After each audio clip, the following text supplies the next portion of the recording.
नमो भगवते वासुदेवाय नमः। नमस्कार दोस्तों, आप सभी का दिन शुभ और मंगलमय हो और विष्णु भगवान आपकी सभी मनोकामनाएं पूर्ण करें। आज की इस वीडियो में हम सुनेंगे कार्तिक मास का अध्याय 27वां अध्याय का शुभारंभ करने से पहले सुनते हैं कार्तिक मास में सुनी जाने वाली कुछ कथा। तो सबसे पहले सुनते हैं गणेश भगवान की कथा।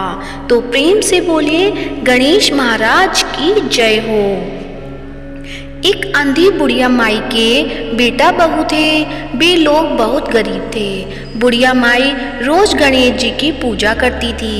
एक दिन गणेश जी उससे प्रसन्न हुए और बोले, मुझसे कुछ मांग। तब माई बोली कि मुझे कुछ भी मांगना नहीं आता। तब गणेश जी बोले, तेरे बेटे बहू से पूछ ले। तब वो अपने बेटे से पूछी। तब बेटा बोला कि माँ धन मांग ले। बहू से पूछा तो उसने कहा पोता मांग लो। तब माई ने सोचा यह दोनों तो अपने मतलब की बात मांगने को कह रहे हैं। सो उसने पड़ोसन से पूछा। पड़ोसन बोली कि अरे क्यों तू धन मांगे, क्यों पोता मांगे, कुछ अपने लिए ही मांग, अपने लिए आंखें घुटने मांग ले। तब घर आकर माई ने सोचा कि ऐसी चीज मांगनी चाहिए जो बेटे बहू भी राजी हो जाएं और अपना मतलब भी हो जाए। दूसरे दिन गणेश जी आए और कहने लगे कि माई कुछ मांग। तब बुढ़िया बोली, दीदा गोड़ा देबो, सोने की कटोरे में पोते को दूध पीता देखूं, अमर सुहाग देओ, निरोगी काया देओ, सभी को सुख देओ। तब भगवान गणेश जी बोले, माई तूने तो मुझे ठग लिया, सब कुछ तो मांग लिया और कहती थी कि कुछ मांगना नहीं आता है। पर ठीक है, सब ऐसा ही होगा। और गणेश भगवान अंतर्ध्यान हो गए। बुढ़िया माई के वैसा ही सब कुछ हो गया। तो हे गणेश जी महाराज, जैसा बुढ़िया माई को दिया वैसा ही सबको देना। तो प्रेम से बोलिए गणेश भगवान की जय हो, गजानन भगवान की जय हो। अब सुनिए बूढ़े बाबा और उनकी दो बहुओं की कहानी। एक बूढ़े बाबा थे। उन बूढ़े बाबा की दो बहुएं थीं। ससुर जी का काम दोनों बहुएं किया करती थीं। एक बार जब कार्तिक मास आया तो ससुर जी कहने लगे, बहू मैं कार्तिक स्नान नहाना चाहता हूँ। तो बड़ी बहू ने सुनते ही मना कर दिया और बोली, मुझसे आपके कार्तिक स्नान का काम नहीं होगा, आप छोटी बहू से कह दीजिए। इसके बाद ससुर जी छोटे बहू के पास गए और कहने लगे, बहू मैं कार्तिक नहाना चाहता हूँ। छोटी बहू सीधी सादी थी। उसने कहा, पिताजी आप बताइए मुझे क्या करना होगा। इसके बाद ससुर जी कहने लगे कि ज़्यादा कुछ नहीं करना, बस बेटा रोज़ मेरे नहाने के लिए पानी भर देना, मैं धोती धोकर सुखा दूंगा और दोपहर खाना बनाकर दे देना।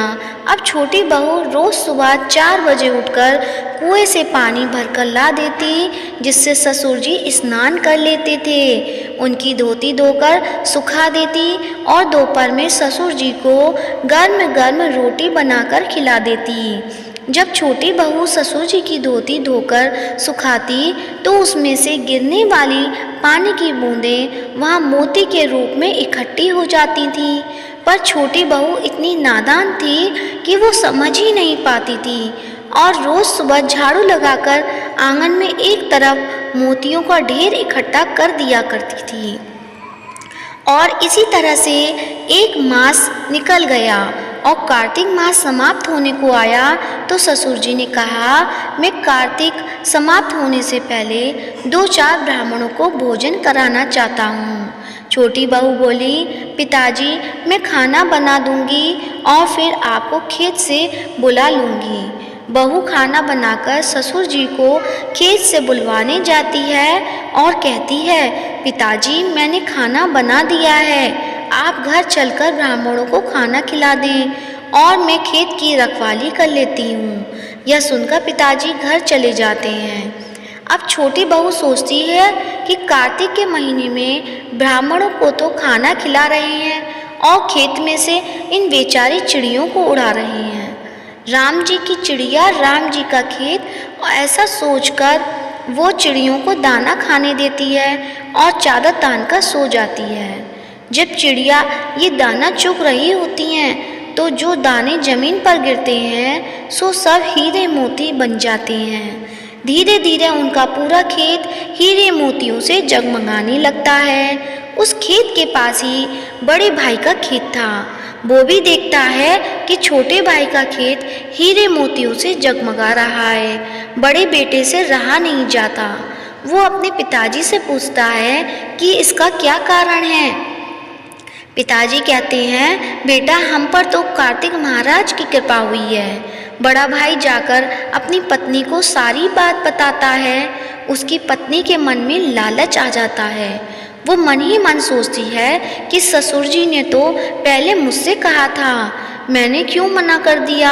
अब वो साल भर इंतजार करती है और जब कार्तिक का महीना आने वाला होता है तो जाकर ससुर जी से कहती है, पिताजी आप इस बार कार्तिक स्नान नहीं करेंगे। ससुर जी कहते हैं, बेटा इस बार मैं कार्तिक स्नान नहीं कर सकता, अब मेरी उम्र हो गई है। ये सुनकर बड़ी बहू चिढ़ जाती है और गुस्से में कहती है, आपने छोटी बहू को तो माला माल कर दिया, अब मेरी बारी आई तो कहते हैं कि उम्र हो गई है। नहीं पिताजी, आपको कार्तिक स्नान करना ही होगा। ससुर जी थक हार कर हाँ कर देते हैं। बड़े बहू हीरे मोती के लालच में ससुर जी का बहुत ख्याल रखती। सवेरे कुएं से पानी भरकर लाती, उनकी धोती धोकर सुखाती। धोती सुखाते वक्त उसे निचोड़ती नहीं थी जिससे ज़्यादा पानी गिरे और ज़्यादा मोती इकट्ठे हों। लेकिन उस पानी से हीरे मोती तो नहीं बने पर ज़मीन में गड्ढे हो गए। इधर कार्तिक मास समाप्त होने को आया तो ससुर जी ने कहा, ब्राह्मणों को भोजन पर बुलाते हैं। तब वह बोलती, हाँ हाँ पिताजी, एक ब्राह्मण को न्योता दे देती हूँ। और वो जल्दी से खाना बनाकर ससुर जी को बुलाने खेत पर चली गई और खुद खेत की रखवाली करने लगी। खेत में कोई भी चिड़िया दाना चुगने आती तो वो उसे उड़ा देती और कहती, कोई भी चिड़िया एक भी दाना मत खाओ, अभी ये सब मेरे हीरे मोती बनने वाले हैं। धीरे धीरे शाम हो गई और शाम तक उसके खेत में कोई भी हीरे मोती का ढेर नहीं बना, बल्कि उसके खेत की फसल की वाली में दाने ही नहीं रहे। तो वह ससुर जी के पास लड़ने पहुंची। तब ससुर जी ने कहा, बहू तूने तो देखा देखी पैसे के लालच में मेरी सेवा करी, जबकि छोटी बहू ने तो निस्वार्थ भाव से मेरी सेवा की थी, इसलिए उसे कार्तिक महाराज की कृपा मिली। और तूने देखा देखी करी, लालच करा तो तेरी फसल खराब हो गई।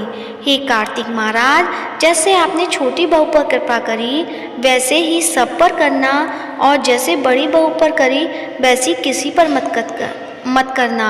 कथा अधूरी हो तो पूरी करना और पूरी हो तो मान करना।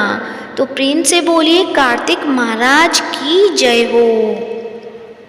अब सुनिए कार्तिक स्नान में प्रतिदिन सुनी जाने वाली खिचड़ी का कटोरा की कहानी। तो प्रेम से बोलिए विष्णु भगवान की जय हो। एक गांव में गरीब बुढ़िया रहती थी। उसका अपना कोई सगा नहीं था। वो दिन रात कान्हा जी की भक्ति में लीन रहती थी और रोज सुबह गंगा स्नान करने जाती थी। उस निर्धन बुढ़िया की भक्ति से भगवान कृष्ण बहुत ज़्यादा खुश थे और वो खुद उसकी कुटिया की खिड़की पर एक कटोरे में खिचड़ी रखकर रोज चले जाते थे, जिसे कि वो बुढ़िया नहाकर आने के बाद खा लेती थी। बरसों तक ये सिलसिला चलता रहा, लेकिन उसकी पड़ोसन को इस बात की काफ़ी जलन थी। एक दिन जब बुढ़िया नहाने गई और कृष्ण जी उसके घर की खिड़की पर खिचड़ी रख कर गए, तो वो दुष्ट पड़ोसन ने वो खिचड़ी का कटोरा घर के पिछवाड़े में फेंक दिया। जब गंगा स्नान के बाद बुढ़िया घर लौटी तो उसे वह कटोरा नहीं मिला। बुढ़िया बहुत दुखी हुई और भूखी ही रह गई। पड़ोसन ये सब देखकर बहुत खुश हुई, लेकिन जहाँ उसने खिचड़ी फेंकी थी वहाँ पर एक पौधा उगाया और उसमें 2 फूल खिल गए जिसकी सुगंध काफ़ी अलग थी। एक बार राजा उधर से गुजरे तो उन्हें वो सुगंध काफ़ी अच्छी लगी। वो दोनों फूल तोड़कर रानी के लिए ले आए, जिसे सूंघते ही रानी गर्भवती हो गई और उन्होंने 9 महीने बाद 2 जुड़वा बच्चों को जन्म दिया। दोनों राजकुमार जब बड़े हुए तो किसी से बात नहीं करते थे, लेकिन अक्सर जंगल में शिकार करने चले जाते थे, जहाँ उनकी मुलाकात उसी बुढ़िया से होती थी। ये बात जब राजा को पता चली तो वो हैरान हुए। उन्होंने तुरंत सैनिकों को उसे लाने के लिए भेजा। दरबार में जब वो बूढ़ी महिला पहुंची तो राजा ने पूछा कि मेरे दोनों बेटे किसी से बात नहीं करते हैं, लेकिन आपसे बात करते हैं, क्यों और कैसे? इस पर बुढ़िया ने कहा कि मुझे ये सब तो नहीं पता, लेकिन हाँ, मैं तो अपना खिचड़ी वाला कटोरा खोज रही थी। तब एक दिन ये दोनों मुझे मिले और कहने लगे कि मैं आपका कटोरा हूँ और मैं ही आपकी खिचड़ी हूँ, और तब से ये मुझसे मिलने आने लगे। राजा को यह सब सुनकर काफ़ी हैरानी हुई, लेकिन उसने बुढ़िया को प्रणाम किया और उन्हें राज दरबार में विशेष अतिथि बनाकर हमेशा के लिए रख लिया। ये बात देखकर दोनों राजकुमार काफ़ी प्रसन्न हुए। उन्होंने तुरंत राजा को प्रणाम किया और दोनों ने बोलना प्रारंभ कर दिया। संयोग से ये सब कार्तिक माह में हुआ था। तब से ही कार्तिक मास में पवित्र नदियों में स्नान करने और घर में इस दिन खिचड़ी बनाने का रिवाज बन गया। तो प्रेम से बोलिए विष्णु भगवान की जय हो, कार्तिक महाराज की जय हो। आप सुनते हैं कार्तिक महात्म का अध्याय 27।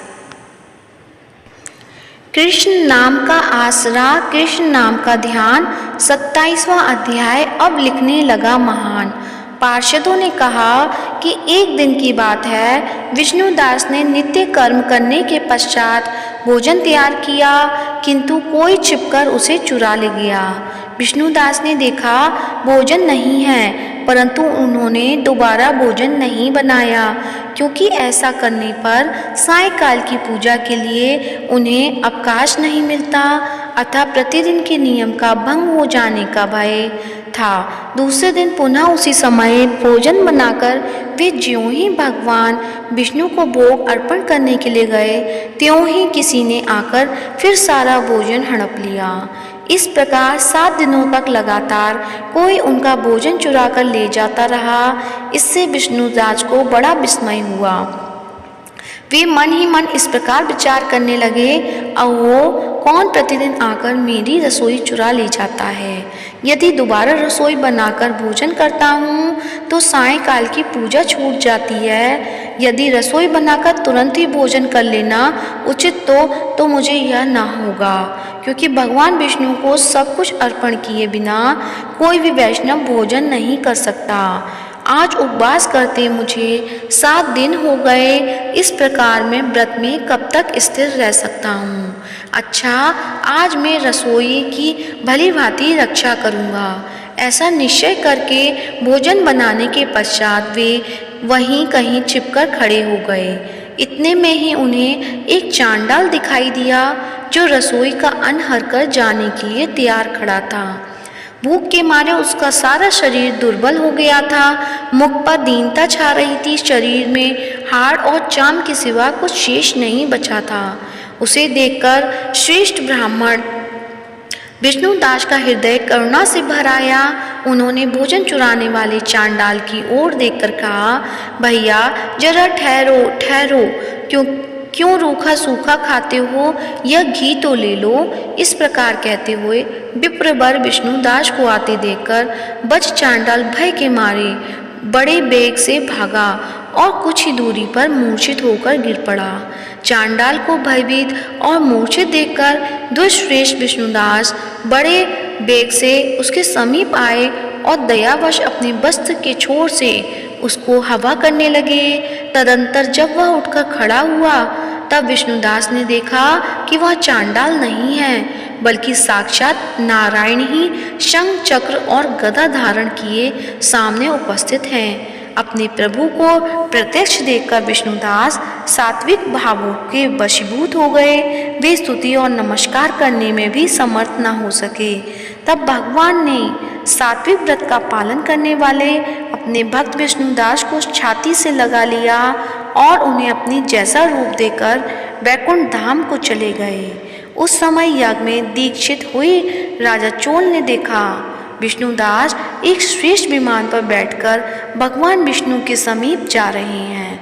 विष्णुदास को वैकुंठ धाम में जाते देख राजा ने शीघ्र ही अपने गुरु महर्षि मुद्रगल को बुलाया और इस प्रकार कहना आरंभ किया, जिसके साथ स्पर्धा करके मैंने यज्ञ दान आदि कर्म का अनुष्ठान किया है, वह ब्राह्मण आज भगवान विष्णु का रूप धारण करके मुझसे पहले ही वैकुंठ धाम को जा रहा है। मैंने इस वैकुंठ धाम में भली भांति दीक्षित होकर अग्नि में हवन किया और दान आदि के द्वारा ब्राह्मणों का मनोरथ पूर्ण किया, तथापि अभी तक भगवान विष्णु मुझ पर प्रसन्न नहीं हुए और इस विष्णुदास को केवल भक्ति के ही कारण श्री हरि के प्रत्यक्ष दर्शन दिया है। अतः जान पड़ता है कि भगवान विष्णु केवल दान और यज्ञों से प्रसन्न नहीं होते, उन प्रभु का दर्शन कराने में भक्ति ही प्रधान कारण है। दोनों पार्षदों ने कहा। इस प्रकार कहकर राजा ने अपने भांजे को राज सिंहासन पर अभिषिक्त कर दिया। वे बचपन से ही यज्ञ की दीक्षा लेकर उसी में संलग्न रहते थे, इसलिए उन्हें कोई पुत्र नहीं हुआ था। यही कारण है उस देश में अब तक भांजे ही राज्य के उत्तराधिकारी होते हैं।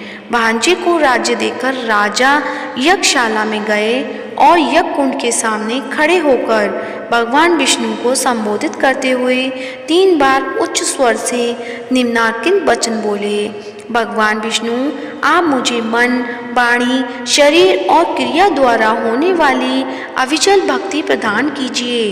इस प्रकार कहकर वे सबके देखते देखते अग्निकुंड में कूद पड़े।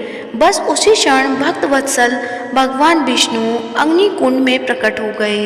उन्होंने राजा को छाती से लगाकर एक श्रेष्ठ विमान में बिठाया और उन्हें अपने साथ लेकर वैकुंठ धाम को प्रस्थान किया। नारद जी बोले, हे राजन, जो विष्णुदास थे वे पुण्यशील नाम से प्रसिद्ध भगवान के पार्षद हुए और जो राजा चोल थे उनका नाम सुशील हुआ। इन दोनों को अपने ही समान रूप देकर भगवान लक्ष्मीपति ने अपना द्वारपाल बना दिया। तो प्रेम से बोले, कार्तिक महाराज की जय हो, विष्णु भगवान के अनंत स्वरूपों की जय हो। अब सुनते हैं तुलसी चालीसा। तो प्रेम से बोलिए, तुलसी माता की जय हो, शालिग्राम भगवान की जय हो। तुलसी महारानी नमो नमो, हरि की पटरानी नमो नमो, धन तुलसी पूरन कीनो, शालिग्राम बनी पटरानी, जाके पत्र मंजली कोमल, श्रीपति कमल चरण लपटानी। तुलसी महारानी नमो नमो, हरि की पटरानी नमो नमो, धूप दीप नैवेद्य आरती, पुष्पन की वर्षा बरसानी, 56 भोग 3600 व्यंजन, बिन तुलसी हर एक न मानी। तुलसी महारानी नमो नमो, हरि की पटरानी नमो नमो, सभी सखी मैया तेरे यश गावे, भक्त दान दीजिए महारानी। नमो नमो तुलसी महारानी, तुलसी महारानी नमो नमो, हरि की पटरानी नमो नमो। तो प्रेम से बोलिए, तुलसी माता की जय हो, शालिग्राम भगवान की जय हो। आशा करती हूँ आज की कथा आपको अच्छी लगी होगी। अच्छी लगी है तो इस कथा को अपने फैमिली मेम्बर्स और अपने मित्रगणों को अवश्य शेयर करें, ताकि वो भी कार्तिक माह में प्रतिदिन सुनी जाने वाली कहानियों को श्रवण कर पाएँ और भगवान का आशीर्वाद उन्हें भी प्राप्त हो सके, ऐसी कामना के साथ ही इस वीडियो को ज़्यादा से ज़्यादा शेयर करें, लाइक करें और यदि अभी तक मायरा वॉइस चैनल को सब्सक्राइब नहीं किया है तो सब्सक्राइब करें ताकि आने वाली वीडियो का नोटिफिकेशन आपको समय अनुसार मिलता रहे। तो प्रेम से बोलिए राधे कृष्णा। जय जय तुलसी भगवती सत्यवती सुखदानी, नमो नमो हरिप्रेयसी श्री वृंदा गुणखानी। श्री हरिशीष विरजनी दोहु अमरवर जनहिते वृंदावने, अब करना करो विलम्ब। धन्य धन्य श्री तुलसी माता, महिमा अगम सदा श्रुति गाता। हरि के प्राणों से तुम प्यारी, हरि ही हेतु कीनो तप बारी। जब प्रसन्न है दर्शन दीनो, तब कर जोनी विनय उस दीकीनो। हे भगवंत कथनम होहूँ दीन जानी जनी, छड़ाहूँ छोहूँ सुनी तुलसी तुलसी की वाणी। दीनो शाप कद पर आनी, उस आरोग्य वर मांगन हारी। होहूँ बिटप तुम जड़ तनुधारी, सुनी तुलसी ही श्रप्यो ते ही ठामा। करूँ बास तुहि नीचन धामा, दियो वचन हरि तव तत्काला। सुनहूँ सुमिखी जनि होहूँ बिहाला, समय पाई ब्योरो पाती तोरा। पूजिहूँ आस बचन सत मोरा, तब गोकुल मह गोप सुदामा। तासु भई तुलसी तू बामा, कृष्ण रास लीला की माही। राधे शक्यो प्रेम लखि नाही, दियो शाप तुलसी तत्काला। नर लोकहि तुम जन्मो वाला, यूँ गोप वह दानव राजा। शंखचूर्ण नामक शिर ताजा, तुलसी भई तासु किनारी। परम सती गुण रूप अगारी, असद्वय कल्प बीत जब गयु। कल्प ततीय जन्म तब भयु, वृंदा नाम भयो तुलसी को। असुर जलंधर नाम पति को, करी अति द्वंद अतुल बल धामा। लीना शंकर से संग्रामा, जब निज सैन्य सहित शिवहारे। मरही ना तव हरि पुकारे, पतिव्रता वृंदा थी नारी।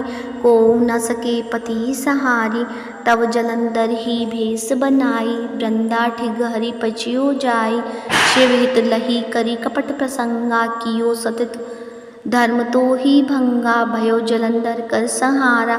सुनी उर शोक उपारा, तीहि क्षण दियो कपट हरिटारी। लखी वृंदा दुख गिरा उचारी, जलंधर जस हत्यो अभिता। सोई रावण तस हरि सीता, अस्प्रस्तर सम हृदय तुम्हारा। धर्मखंडी मम पति सहारा, यही कारण लही शाप हमारा। होबे तनु पाषाण तुम्हारा, सुनी हरि तुरत ही वचन उचारे। दियो शाप बिना विचारे, लखियो ना निज करतूति पति तो। छलन चयो जब पार्वती को, जड़मती तुम असको जड़ रूपा। जगमहा तुलसी बिटप रूपा, दग रूप हम शालिक रामा। नदी गंड के बीच ललामा, जो तुलसी दल हम ही चढ़िए। सब सुख भोगी परम पद पहिए, बिनु तुलसी हरि जलत शरीरा। अतिशय उठत शीश उर पीरा, जो तुलसी दल हरि धारत। सो सहस्त्र घट अमृत डारत, तुलसी हरि मन रंजनी हारी। रोग दोष दुख भंजनी हारी, प्रेम सहित हरि भजन निरंतर। तुलसी राधा में नाही अंतर, व्यंजन हो छपनो प्रकारा। बिनु तुलसी दल ना हरि प्यारा, सकल तीर्थ तुलसी तरु छाही। लहत मुक्ति जन संचय नाही, कवि सुंदर इक हरि गुण गावत। तुलसी है निकट सहस गुण पावत, बिसत निकट दुर्वासा धामा। जो प्रयास तो पूर्व ललामा, पाठ करी जो नित नर नारी। हो ही सुख भाषी त्रिपुरारी, तुलसी चालीसा पढ़ी तुलसी तरु गृह धारी। दीपदान करी पुत्र फल पावही, बंधियु नारी। सकल दुख हरिद हरि हार है परम प्रसन्न। अतिशय धन जन लड़ी गृह बसई पूर्णा। अन्न लाही अभिमत फल जगत महलाही पूर्ण। सब काम जेहि दल अर्पहि तुलसी, तहाँ सहस बसई हरि राम। तुलसी महिमा नाम लग तुहि, तुलसी सूत सुखदाम।